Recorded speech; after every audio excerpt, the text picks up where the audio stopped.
Right, today is chapter 2 of Sutta Discovery, volume 39, volume 30, HD 39.2. We'll do two suttas today, two short ones.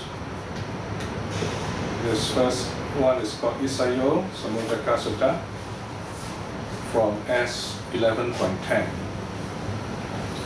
The word Isayo means, the original word is Isi or Rishi, meaning one of those ascetics or seers in ancient India. Okay. Now the two suttas, the second sutta is all listed on the board there. Second sutta is Sarva Karma Jaha Sutta, giving up all the karma. Now this volume, as you know, you can see here, talks about karma, nature of karma, nature of our actions.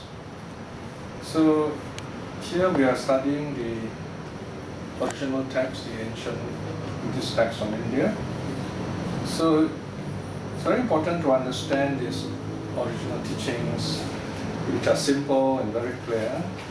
As you know, Buddhism is very old, 2,500 years old.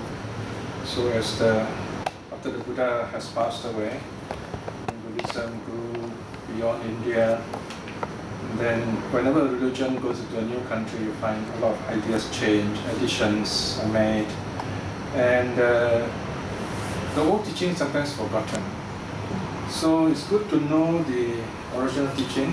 One important reason is because it helps us to have a clearer understanding of what to do, to meditate especially. Because so all these suttas, the aim, if you ask why do you study suttas, you can say the main aim is to train our mind, meditation.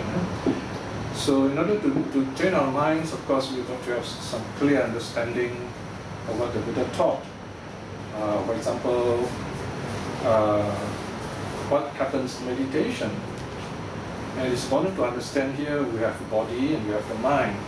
So when you meditate, first of all, you have to sit. You have to sit down very comfortably because there is this human body, and you've got to just keep it still and peaceful.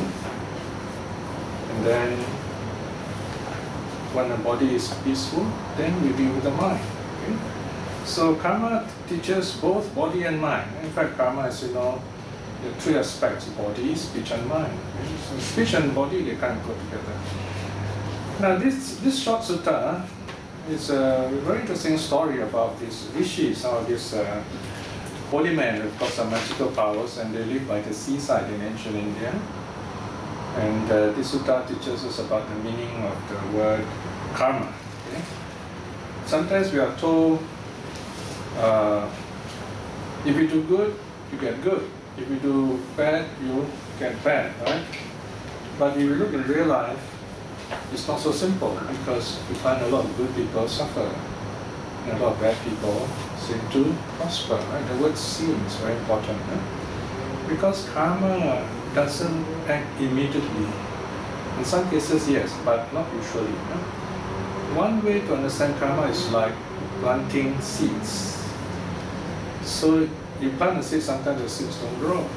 Or you keep the seeds in the bottle, you tighten it up with a cover and there's no air, the seeds won't grow.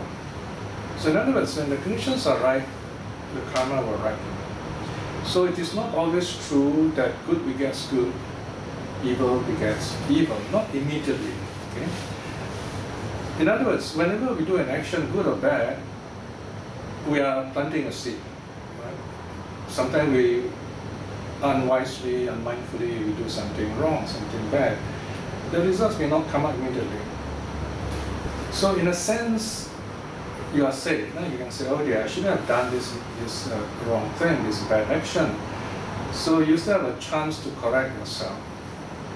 For example, by practicing loving kindness. Loving kindness is a very powerful way of limiting the effects of karma. In other words, you begin to clear your mind up. You see things more clearly, then you're not likely to break the precepts.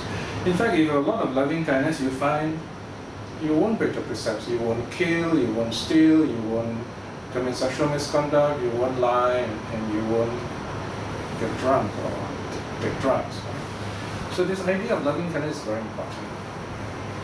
So let's look at this story. It's a very simple, short, simple story. It begins on page 45.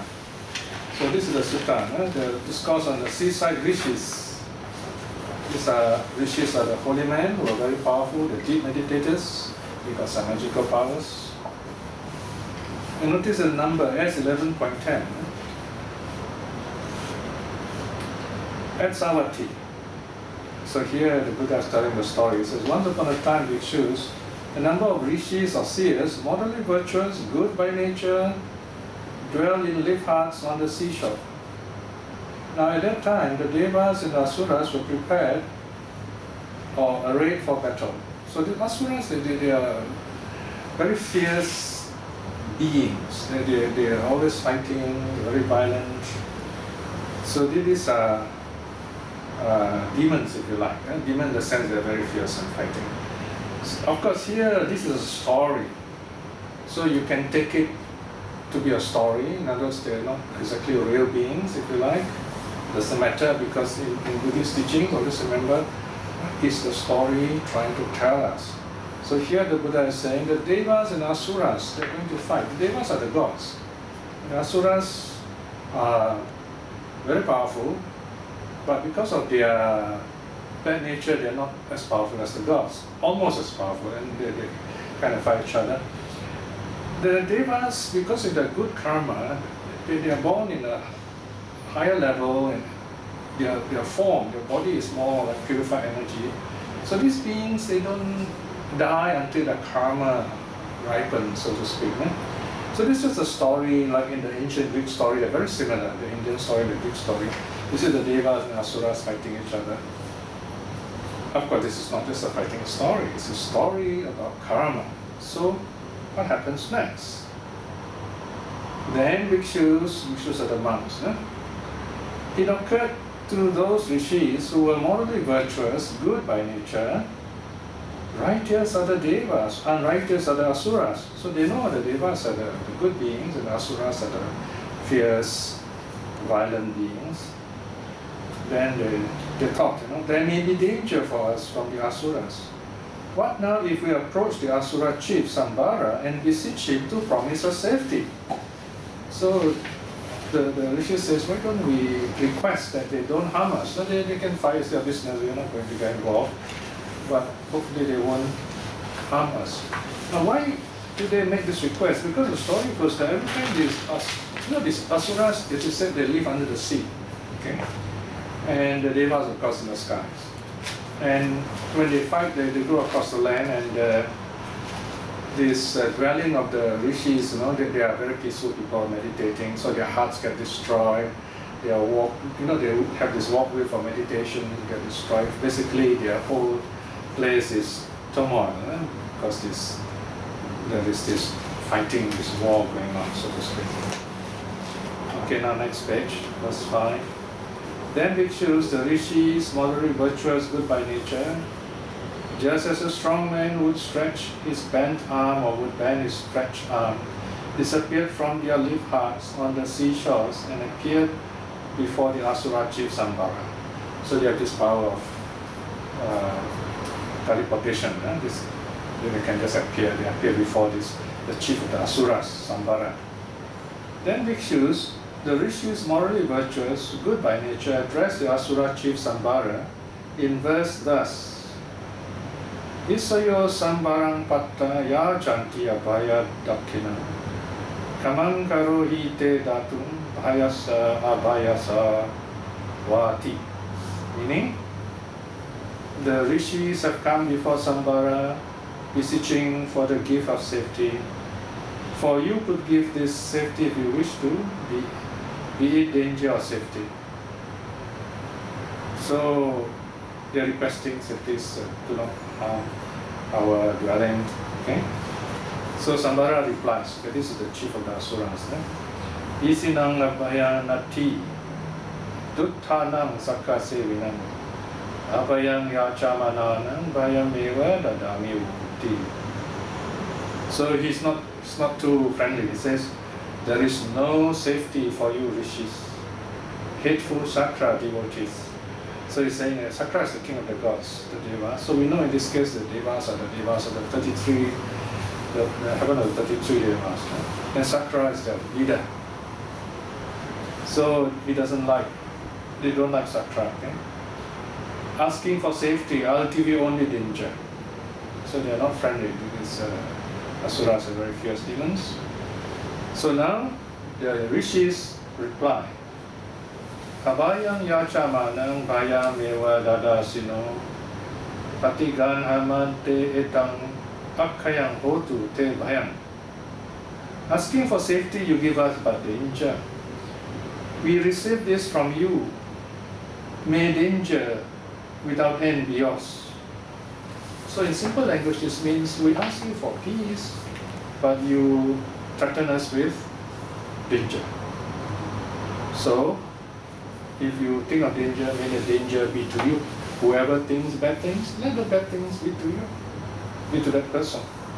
And then comes the famous verse. Yadisang vapate bijang tadisang harate palang. Kalena kari kalyanang papa karicha papakam. Pavuttang tata te bijang palang pachanubo sasiti.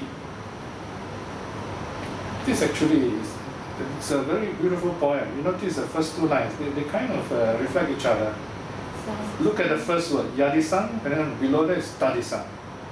So in English, that, and then second is which. And then wapate is the verb, wapate, and then the second line, harate. Then the third word, bijang, means seed, bijang, in Malay, biji, yeah? And then palang means fruit. It's the translation on the right. Whatever seed that is sown, that is the fruit reaped therefrom. Right? Whatever you sow, you get. Kalyana kari, okay, third line.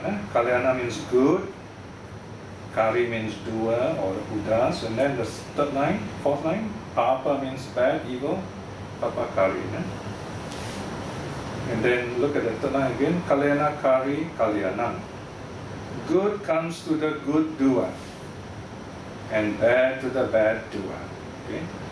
So if you do good, you get good karma. If you do bad, you get bad karma. Now these two lines are very famous. In fact, when I was a novice, we have to memorize all this. So these are what the monks study. When I was in Thailand, doing the exams, you have to remember all this. So good comes to the good doer, and bad comes to the bad doer. So do good, you get good, do bad, you get bad. So this is the basic idea we often know of karma. By you, dear, this word dear really means is a respectful term for other people. The seed is sown, so the fruit you will taste. So here actually it's like a curse, because these rishis, they're protecting themselves. They say, you want to hurt us. We say, don't hurt us, but here you are you're going to fight and then you destroy our place. So since you are violent, you have done nothing to hurt you, may the violent return to you. So this is the original idea here, right? So of course in Buddhism, so this is not a Buddhist saying actually, it's an ancient popular saying in ancient India, 2,500 years ago. So what the Buddha and the early Buddhists did was they used these teachings and then they explained to the common people. Okay? But of course the Buddhist idea is a little bit more refined. Yes, what you sow, that you will get. You plant a mango seed, you get a mango plant. But when you will come is another problem. Okay? Sometimes when the conditions are not right, the karma may not ripen. So you should be patient, in other words. So that is why sometimes good people do not seem to enjoy happiness immediately. But even then, you notice good people, they're not really suffering. They could be suffering more, see? So this is one of the things. We've got to be patient when we deal with karma. We use loving kindness, not to make things worse, in other words. So, the story continues. Then bhikshus, the rishis, morally virtuous, good by nature, having cursed the asura chief Sambara, just as a strong man would stretch his bent arm or would bend his stretched arm, disappeared before the Asura chief Sambara and appeared in their leaf hut, so they returned to their dwelling. Look at the last line. Last two lines are interesting. Then Bhikshus, the Asura chief Sambara, after being cursed by the rishis, morally virtuous, good by nature, was thrice terrified that night. So that night he suddenly woke up with a sleep, he was terrified. And because of this, what the rishis have said, you show violence, violence will come to you. Right? So, in other words, when we talk about karma, you be very careful. It's not as simple as good gets good, evil gets evil, or bad begets bad. If you say this, then you have to explain and tell people that there is some time lapse. It may come immediately, but usually not. But the first two lines are of course true. Whatever you plant, then you will get. That possibility is always there. And if we don't meditate, if we don't keep the precepts, then this karma can ripen any time. And it makes us born again and again, and then the karma keeps coming back. So meditation is helpful in the sense that when you meditate, especially with loving kindness, you tend to forgive yourself, forgive other people, then the fruit of the karma is lessened. Because why? You don't have violence, you have hatred. I mean, you do not have hatred, and the hatred is cut down. How does karma ripen? Bad karma, when you have angry thoughts, negative thoughts, bad desires, then the fruits will ripen more easily. So if your mind is free from those thoughts, then they won't attract those kind of thoughts. On the other hand, if you have positive thoughts in meditation, then good karma will be able to ripen. So that's how loving kindness works. Breath meditation, on the other hand, helps your mind to be peaceful. So when your mind is peaceful, then you can understand all these teachings clearer. You can understand what's going on in your meditation, and then from there you build up your practice. So these are the two, breath, loving kindness, two very important parts of your meditation. Okay? Alright, so this is a short sutta. Any questions on this? So what is the moral of this story? Because in the commentary you said that this is not Buddha word, but then it's preserved. Yeah. Well, even though it's not Buddha word, meaning these are very ancient, popular sayings of the people. So the Buddha uses these kind of words and explain the teaching. In other words, the Buddha is refining it, giving it the proper meaning, the correct meaning. So we can still use it. We can still use this saying, but giving the proper explanation. For example, you tell people, good begets good, bad begets bad. And the person tell you, I've been doing a lot of good things, how come people are not kind to me, for example. Right? So, in other words, it does not come immediately.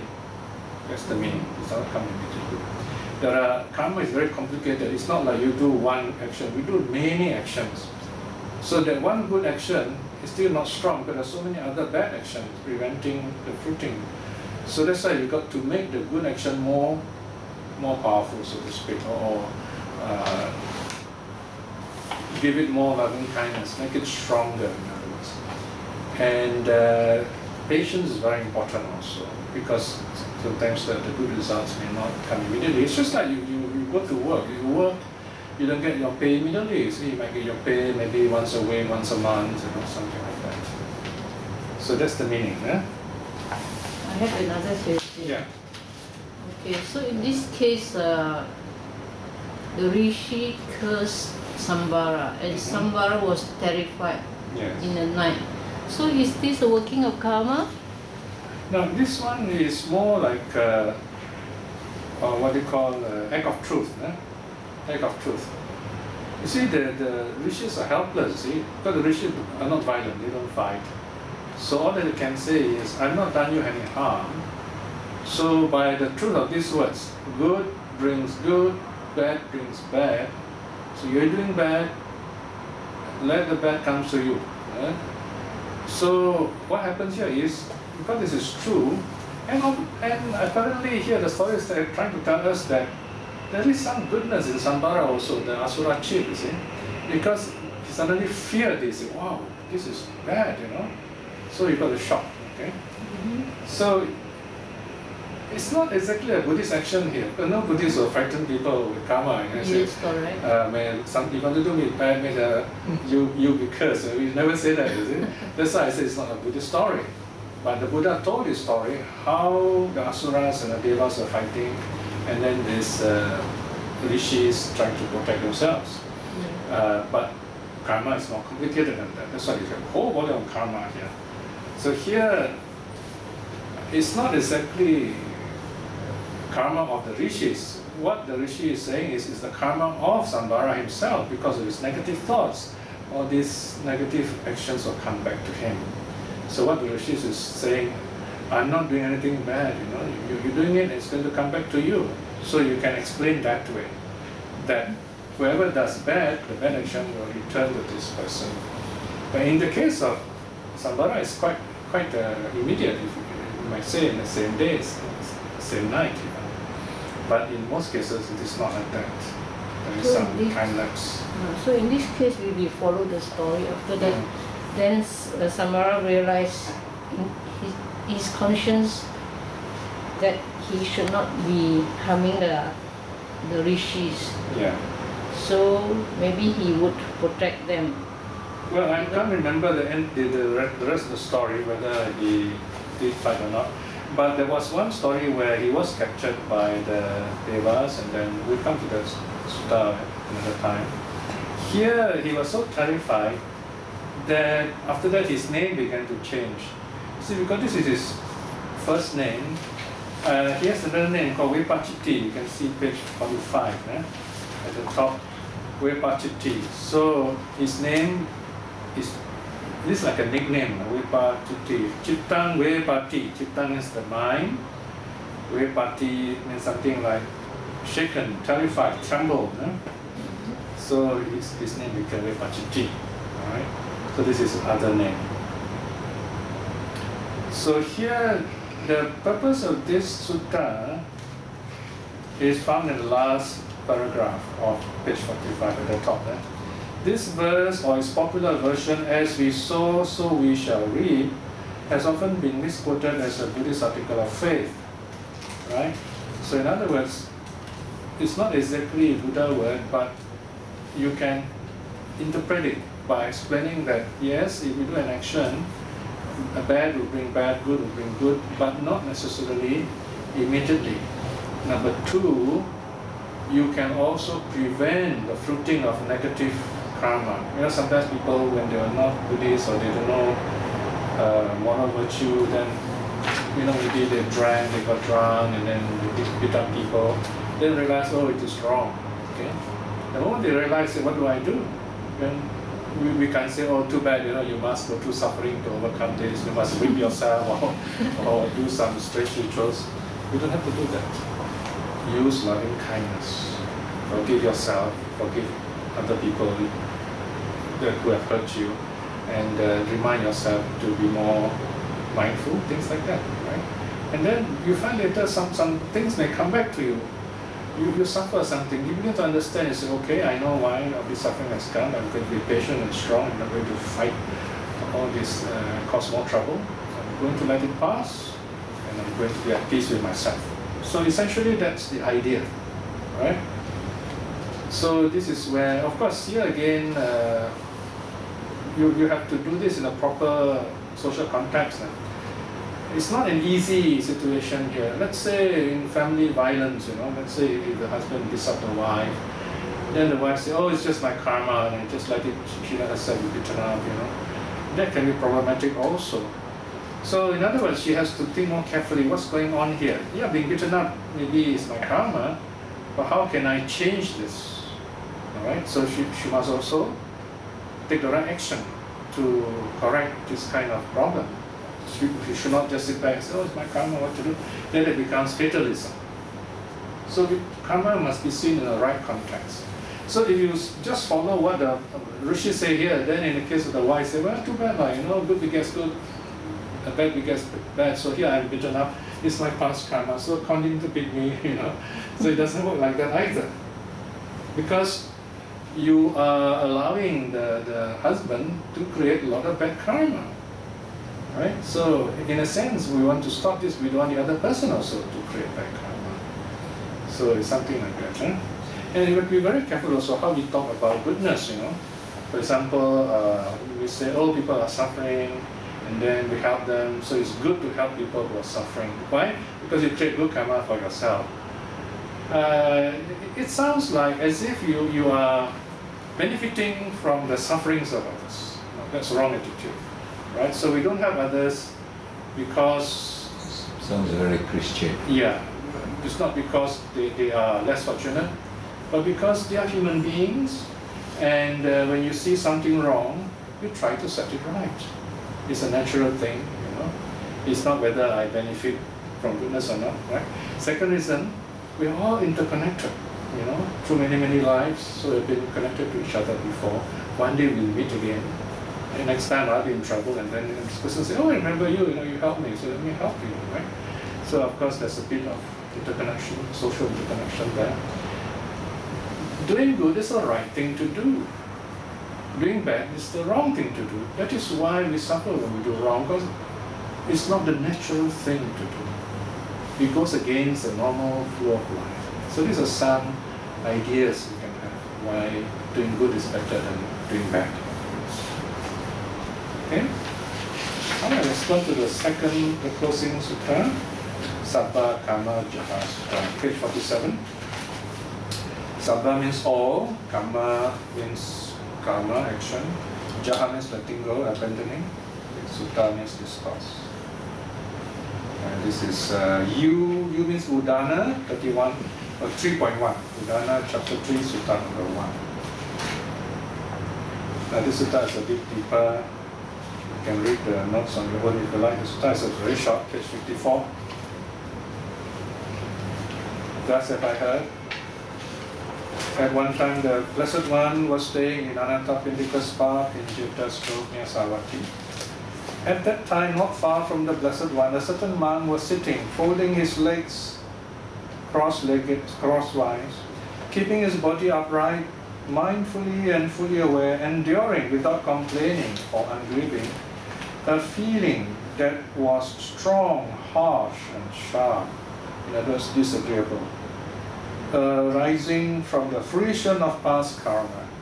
Now, this is a very interesting sutta because there's this monk meditating in the Buddha, and he's in pain. Maybe his way of sitting, maybe he sat too long. This monk sat for many hours, So suffering is some bodily pain, very painful. And yet he's not complaining. So he's tolerating this pain. So we're not talking about any ordinary meditator here, right? He's probably attained some levels. So the Buddha knows this. So the Buddha uses this as a lesson. Verse 7.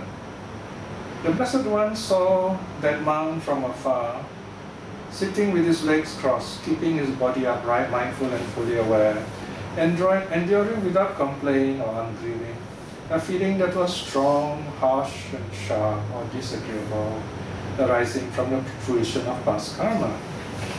Then the Blessed One, knowing the significance on the occasion,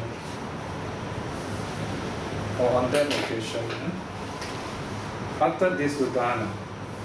Udana is words of uplift, happy words, inspired words.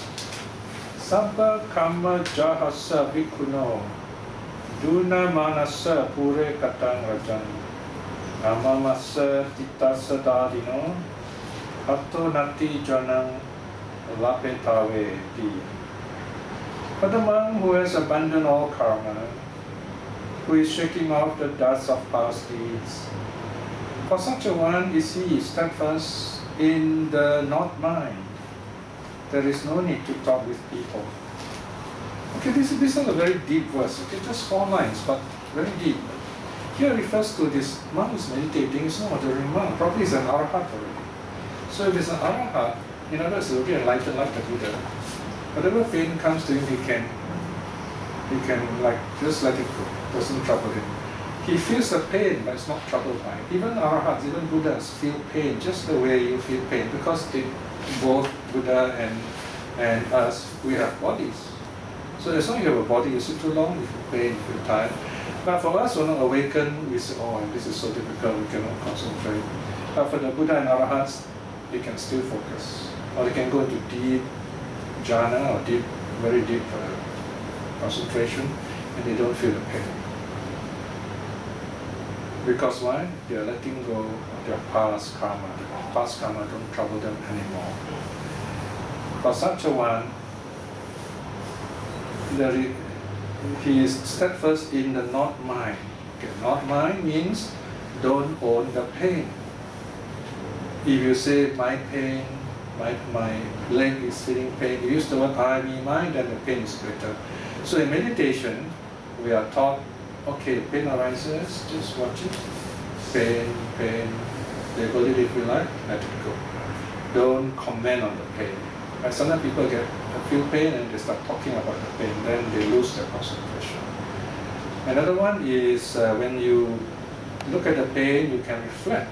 What is this pain? You notice the pain is impermanent. The pain arises, peaks, and then passes away, arises again, peaks, passes away. So we can use all this as our meditation. So we don't own it. We don't own it means don't say my pain, or this is very big pain, it's troubling me, as if I, me, mine. Then you feel the pain, not the pain. And this applies to everything in our life. When you don't own it, in other words, you look at it for what it is less troubling. Okay? There is no need to talk with people. But here you have different meanings. One is if you're meditating, we don't talk with people, because if you do, then you lose your focus. During the meditation, you're very calm, quiet, you don't chat with people. Why? Because if you chat with people before meditation especially, those conversations will come back in your mind and you are not able to focus. Right? Number two, we don't feel like, we don't have to socialize. If you're so happy, you can be by yourself. You don't need other people's approval to be happy. You're happy for yourself. You're at peace with yourself. So these are two helpful meanings. Okay? But it doesn't mean people are bad. It just means that you're happy for yourself. But when you do meet people, whatever you say benefits them. They feel peaceful also. That's the meaning. Another meaning is that we don't need to socialize. We don't need to boast about so many friends we have, things like that. We can just be happy for ourselves, and in that way we can also make other people happy. So these are two very short suttas, helping us to understand the nature of karma and also a bit about the nature of the mind. Any questions here?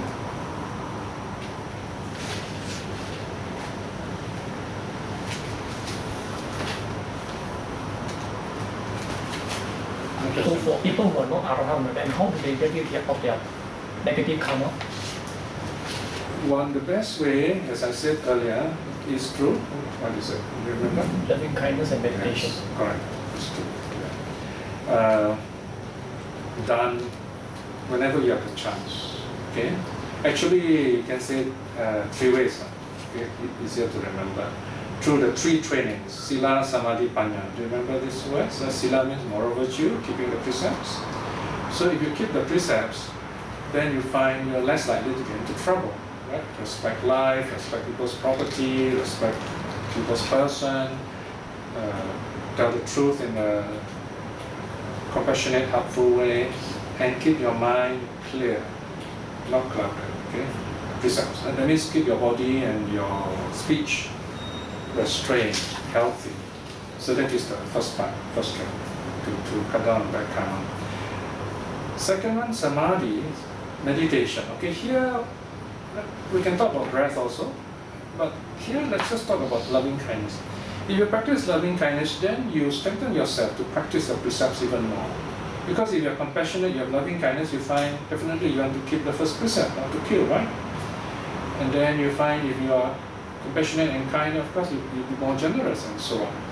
So loving kindness makes us so happy, and when you're happy, you have this wonderful energy, where you number one, won't feel like breaking the precept. You're more forgiving, and because your mind doesn't have greed, hate, delusion at that time, it doesn't attract greed, hate, delusion also. Right? So that's the wonderful thing about karma. Whereas if we are angry, then we tend to attract anger also. You see that when we get angry, we also want other people to get angry, you know. So when you are having loving kindness, then you find that it's like a preventive. Let's say someone is very angry with you, and then you just keep calm, you say, maybe you're happy, your face looks peaceful, and this person also becomes less angry. So that's how we settle difficult situations. I'm talking about daily life, okay? Because there are many other issues we can bring up.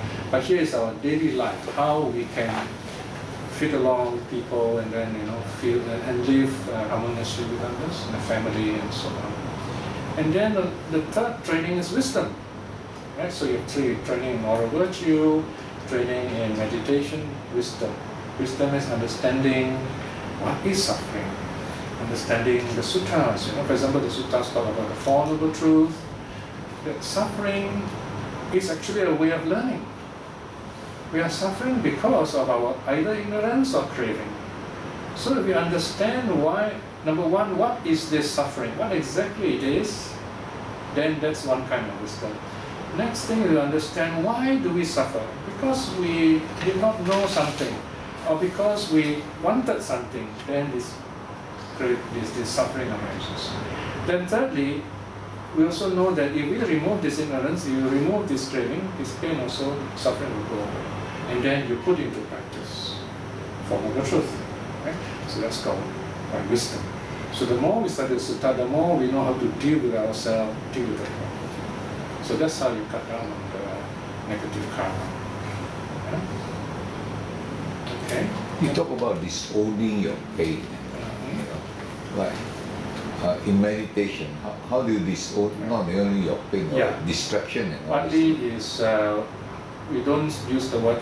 We try to avoid I, me, mine as much as possible. In other words, you simply look at the event for what it is. There are only 5 possible or 6 possible events in meditation. These events arise through the eye, ear, nose, tongue, body, mind, the 6 senses. Okay?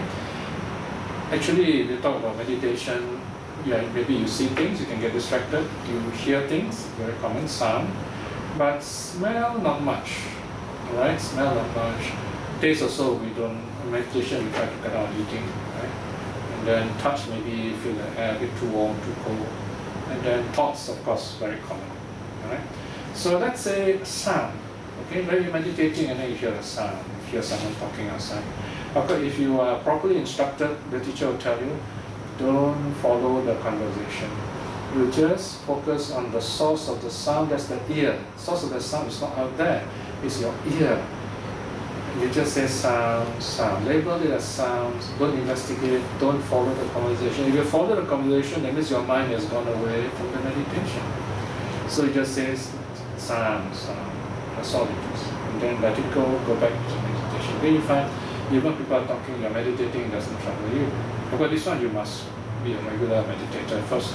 Right? Ideally, in the beginner's class, we try to meditate in a quiet place like this.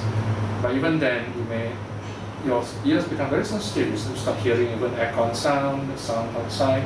But then we still say, it's just sound.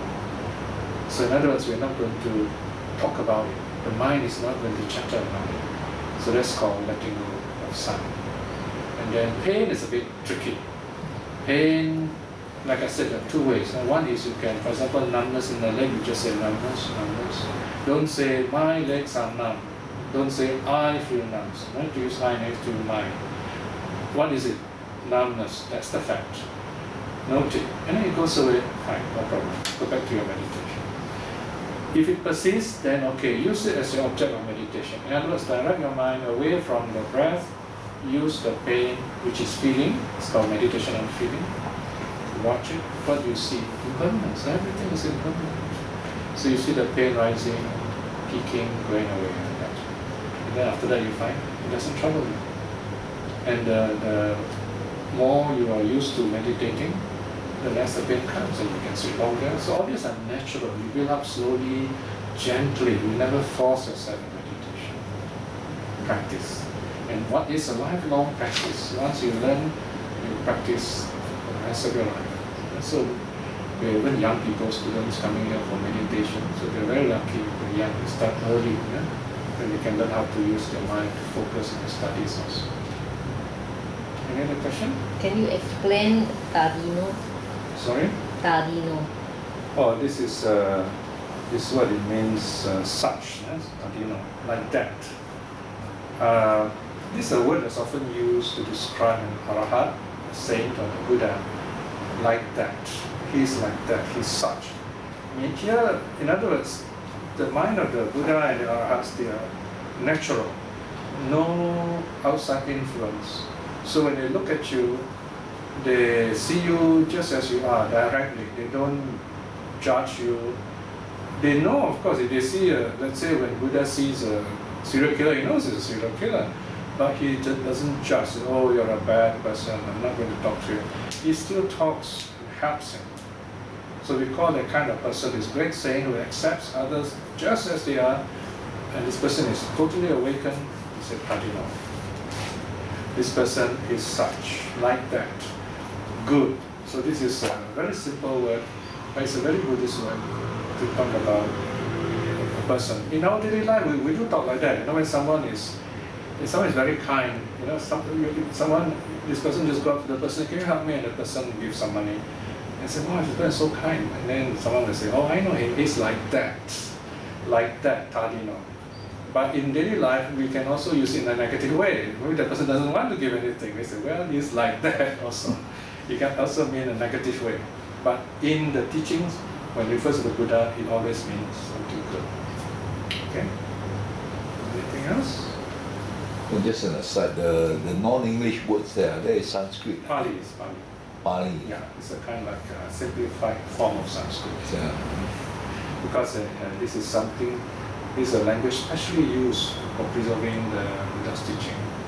This is one of the many languages just used in ancient India. The other languages, the other scripture were lost. So this one managed to go down to Sri Lanka, Myanmar. They're related in Thailand. Pali and Sanskrit. Yes, the same family of languages. Same family. It's called Indo-European languages. Even English, very close. Okay, so no more questions, huh? One more. Yeah, you have a question. How do we abandon all karma? Oh, that is, we're talking about the arahat, you see. That is the last stage of training. Only in the case of the arahat, he has abandoned all karma. But remember, some of the past karma may come back, like in the case of Angulimala, but he will not create new karma. In other words, his actions are no more rooted in greed, hate, or delusion. So when you say get out of karma, you're also talking about getting rid of the roots of action. Greed, hate, delusion are no more there. So whatever action the Buddha does is a completely natural way of compassion through generosity and wisdom. But those also bring about karma. Not on the person doesn't need it anymore. It brings good karma to the other party, if you like, because the person is paying attention to something. Yeah, we say those actions are wholesome action. We can say they are karmically wholesome action, yes, but that's just a way of talking on it. The Buddha doesn't need the karma anymore because he won't be reborn anyway. Because you say good karma, you'll be reborn. So it's just a way of talking in this case. That's all, right? Okay, so let us do a short reflection to finish off. And today, once again, we have gathered together to study the Buddha's teachings, to understand deeper our nature, to understand how our mind works, so that we can meditate better. As we study the Buddha's teaching, our self-understanding grows deeper. And when we hear what people tell us, we're in a better position to evaluate what's right, what's wrong, what's true, what's not true. And that way we gain more confidence, we're clearer of our directions. So this is the benefit of studying the Buddha's teachings, the suttas. It is the foundation, it helps us to meditate better. So this is the second aspect. These two things, study and meditation, they help us to become more peaceful with ourselves, become wiser, so that we understand suffering better and cut down on suffering and enjoy more peace and happiness. Reflecting in this way, we create a lot of wonderful good karma. By the power of such good karma and our faith in the Buddha, our practice of generosity, our keeping the precepts, and our efforts to make our minds more peaceful. By the power of all this good karma, may our minds be focused whenever we meditate. Most importantly, in this life itself, may we attain spiritual liberation, namely stream winning. In this moment of peace also, let us send our loving kindness to our families, relatives and friends, to our teachers, even to those whom the Dhamma have not touched, that they may come closer to the Dhamma and see the truth for themselves. May all beings be well and happy. Sadhu, sadhu, sadhu.